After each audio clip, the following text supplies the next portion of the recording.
Yes, Waswahili hupenda kusema ukipanda pantosha utavuna pankwisha. Kwetu sisi ndo kwanza tunaanza kupanda, bado hatujaanza kuvuna.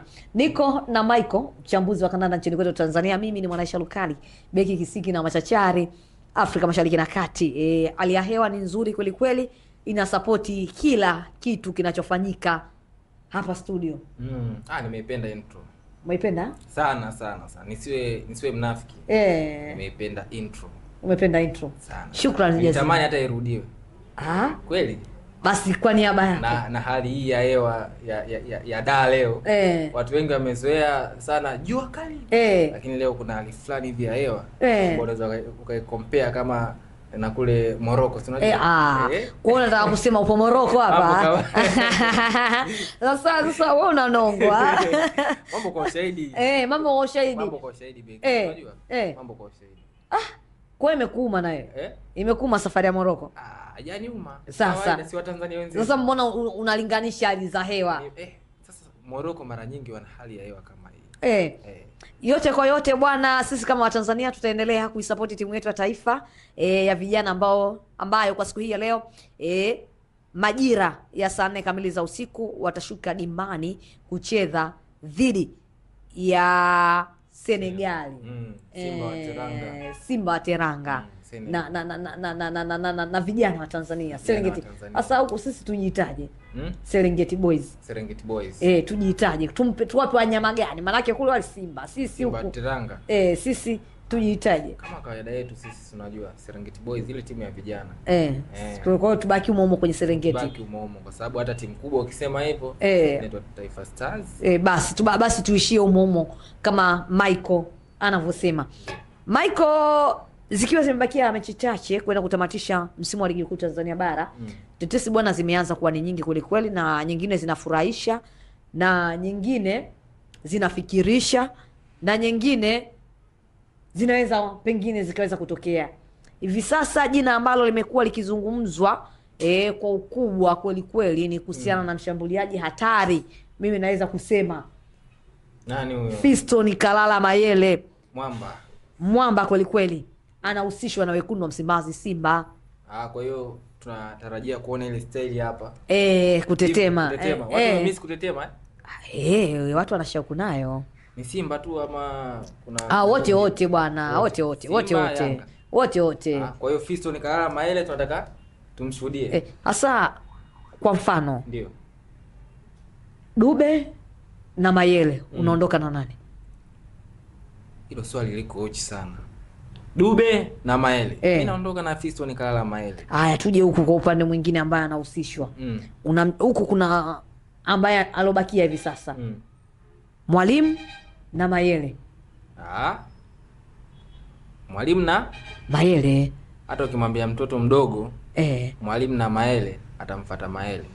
Labda kama hajamshuhudia Mayele ule wa 2020, wa 2021, 22 na 23 anachukua kiatu cha CAF akiwa na Young Africans chini ya kocha Nasreddine Nabi.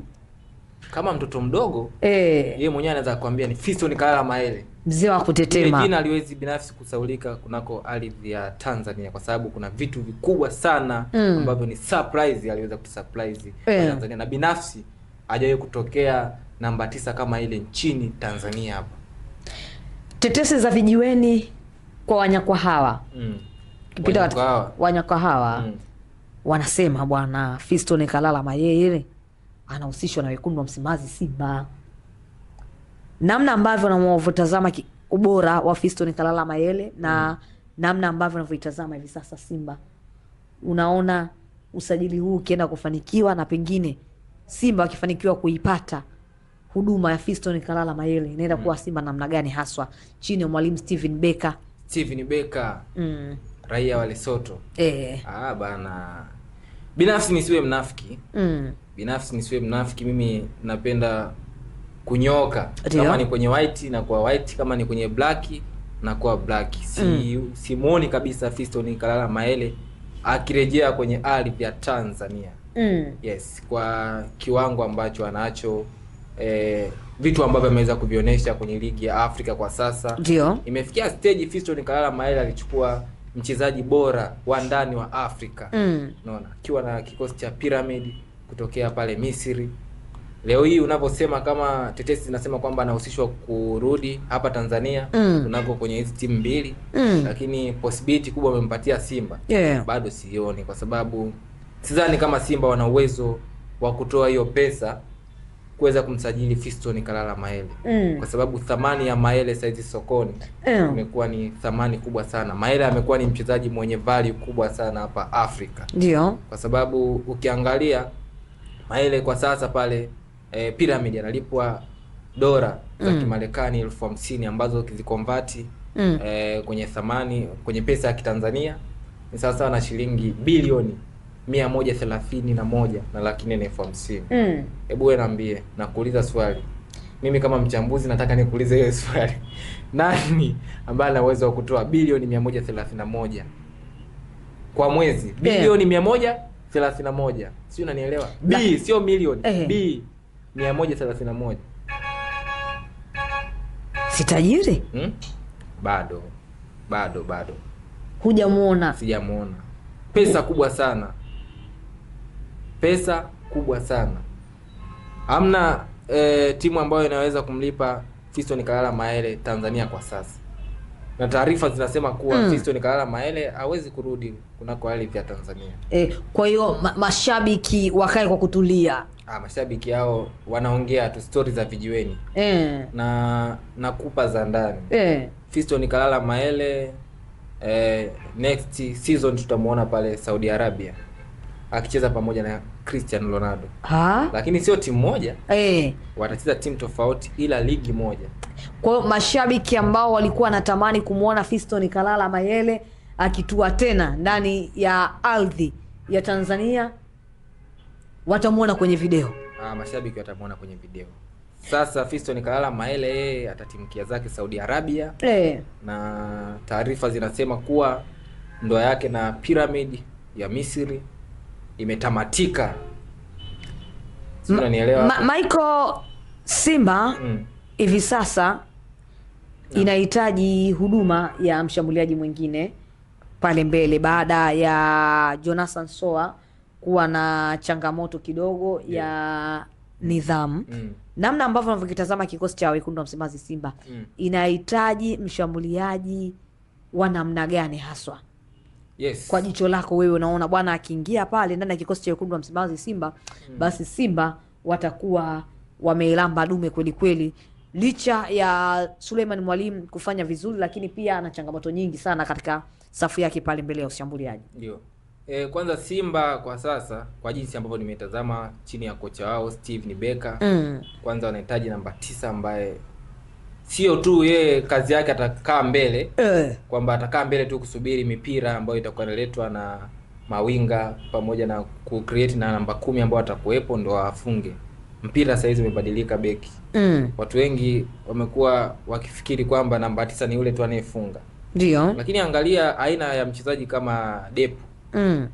Depu ni mchezaji ambaye yupo kwenye kikosi cha Young Africans. Mara nyingi amekuwa akisubiria tu mipira ambayo anakuwa analetewa, lakini kama timu ikishuka hana option nyingine ya kuweza kukaba. Kwa hiyo ni kama muda mwingine unamuona ni mzigo kwenye timu. Ile ukimwangalia Prince Dube, aina ile ya striker kwa sasa ni wanahitajika, kwa sababu ni striker ambaye anaweza kukuofa vitu vingi sana akiwa ndani ya pitch. Prince Dube sio mchezaji tu ambaye anaweza kukaa na kusubiri mipira kwamba ije, lakini yeye ni mchezaji ambaye pia timu ikiwa defensive atakuja, atachukua mipira, atatengeneza mipira sehemu nyingine, na yeye anaweza akafanya mikimbio na kuweza kwenda kusababisha magoli na kutengeneza nafasi pia. Kwa hiyo kwa sasa mimi naiona Simba inahitaji striker ambaye ni top ambaye ana uwezo wa kutengeneza nafasi za kufunga, lakini pia awe na uwezo wa kufunga na asiweze kusimama tu kwenye eneo la kufunga, bali hata kama timu ikiwa inashambulia anarudi nyuma, anachukua mipira, anaweza kuisaidia timu kuweza kutengeneza nafasi. Hao ndio mastriker kwa sasa wanaohitajika, sio striker tu ambaye unamkuta yuko mbele amesimama anasubiri mipira. Sometimes anakuwa ni mizigo kwenye timu. Kwa hiyo Selemani Mwalimu sio striker mbaya, lakini ana madhaifu. Nadhani Selemani Mwalimu pia ni kutokana na pressure ambayo anakutana nayo kwenye kikosi cha Simba Sport Club. amekuwa yani siwezi kumlaumu, lakini kuna kitu kidogo tu akiongeza umakini, akikaa vizuri, akitulia chini ya mwalimu Steven Becker, kuna kitu tutakiona ndani ya Selemani Mwalimu na atakuwa ni top striker. Ni pressure tu ambayo inampelekea ndani ya kikosi cha Simba, lakini Selemani Mwalimu ni striker mzuri sana ambaye anaweza kaisaidia Simba kama ataendelea kuwepo, lakini anahitajika namba 9 mwingine ambaye tayari ameshakuwa ni machua, ambaye anaweza kumleta hata kumsajili kutoka nchi za nje na akaja akawasaidia Simba, kwa sababu Simba saizi ukiona ni kama amejipata vile.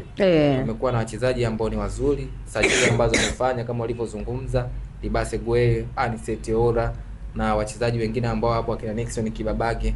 Tunaiona Simba, tumeanza kuishuhudia Simba imeanza kurudi kwenye piki yake, kama Simba ambayo ilikuwa na kina Louis Mixon, Simba ambayo ilikuwa na Mwamba Lusaka wa kipindi kile. Hata wa sasa pia anafanya vizuri, siwezi kumbeza, lakini kwenye ubora ule ndio ambao tunaiona Simba ya Mwalimu Chebe imeanza kurudi. Kwa hiyo Simba ya asali na maziwa. Simba ya asali na maziwa. Yaani jinsi ambavyo unaona wanakuwa kiataki vizuri, wakitengeneza nafasi vizuri, mistake zipo. Kwa hiyo kikubwa Simba anahitaji watafute namba 9 ambaye ni machua, namba 9 ambaye tayari ana experience, namba 9 tayari ambaye anajua jinsi ya kufunga magoli, namba 9 ambaye anajua kucreate nafasi, hata kama timu ambapo itakuwa imekwama, basi yeye anajua ni namna gani aweze kufanya, aweze kutengeneza nafasi na kuweza kuisaidia timu kutoka sehemu moja ama nyingine. Shukrani sana Michael. Asante sana.